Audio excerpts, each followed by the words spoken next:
Eh bien, bonjour à tous, encore une fois. L'Australie, le Canada et le Royaume-Uni publient périodiquement des bulletins d'information à l'intention des membres de leurs régions respectives, tels que To the Ends of the Earth, qui émane de notre entité britannique, le Canuck Quarterly, qui émane bien sûr du Canada, et l'Australasian News Update, qui vient de paraître. M. Rob Tyler a indiqué dans le bulletin australien de janvier à avril, celui que je viens de vous montrer, que les efforts déployés sur Facebook continuent de porter des fruits très encourageants. Il dit que notre équipe média l'a informé que nous sommes sur la bonne voie pour atteindre plus de 60 000 demandes individuelles de littérature en 2025 par le seul biais de Facebook. Et pour mettre cette croissance en perspective, notre réponse hebdomadaire moyenne sur Facebook était de 418 en 2023.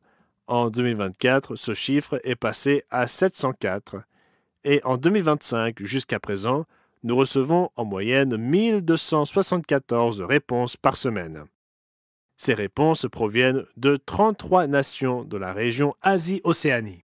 Voici quelques-uns des pays dont vous pourriez être surpris de découvrir qu'ils reçoivent de la littérature de la part de l'Église. Le Bangladesh, le Bhoutan, le Brunei, le Cambodge, Nauru, Niue en Polynésie occidentale, la Nouvelle-Calédonie, la Corée du Sud, Taïwan, le Timor oriental, Tonga, Samoa, les îles Cook et Kiribati, pour n'en citer que quelques-uns. Je suis rentré lundi d'un voyage productif de 2 semaines au Canada qui s'est terminé par le premier camp d'entraînement masculin dans ce pays. C'est M. Jonathan McNair qui l'a supervisé, mais pour le sabbat, les 45 congrégations canadiennes étaient connectées en ligne pour l'assembler avec des messages de nous deux. Avant cela, j'étais à London, en Ontario, où j'ai enregistré 3 émissions à contenu canadien, ainsi que le message de la soirée inaugurale de la Fête des Tabernacles, et j'ai participé à des discussions concernant l'œuvre au Canada. J'ai également dirigé une conférence du Monde de demain à Kelowna, en Colombie-Britannique, avant de prendre quelques jours de repos dans un cabanon au bord d'un lac avec des amis de longue date. Le camp d'aventure pour adolescents et jeunes adultes commence ce lundi 23 juin dans le Parc national des voyageurs qui borde l'État américain du Minnesota et la province canadienne de l'Ontario.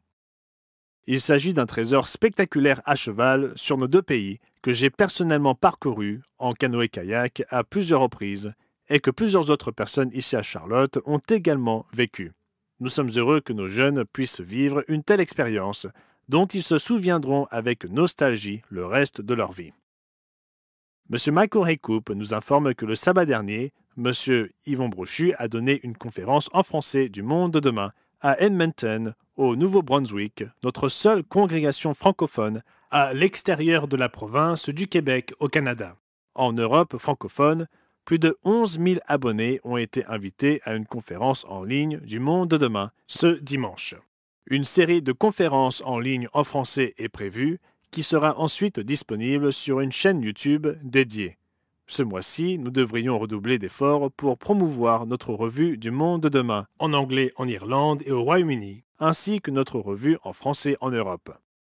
En Afrique du Sud, nous recevons un communiqué de M. Christo Botha indiquant que le gouvernement provincial a confirmé que le bilan des inondations dévastatrices dans la province du Cap-Oriental s'élevait à 90 morts, dont 30 enfants. Parmi les enfants victimes, on compte 6 élèves dont le bus scolaire a été emporté par les eaux. 3 d'entre eux ont été secourus après s'être accrochés à des arbres et les recherches se poursuivent pour retrouver d'autres victimes. Environ 2686 habitants se sont retrouvés sans abri et sont actuellement logés dans des abris temporaires, selon le gouvernement de la province du Cap-Oriental. Pour autant que nous le sachions, aucun de nos frères et sœurs n'a été gravement touché par la tempête, nous pouvons donc en être reconnaissants.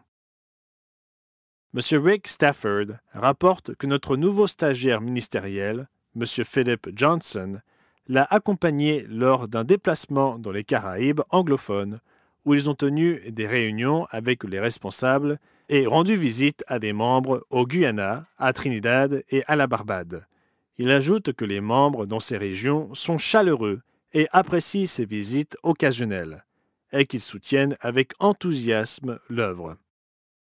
Beaucoup de choses se déroulent dans notre monde. J'espère que vous suivez les actualités. Accrochez-vous donc à votre siège. Donc, c'était Gerald Weston de l'Église du Dieu vivant pour la semaine se terminant le 21 juin 2025. Et un merveilleux sabbat.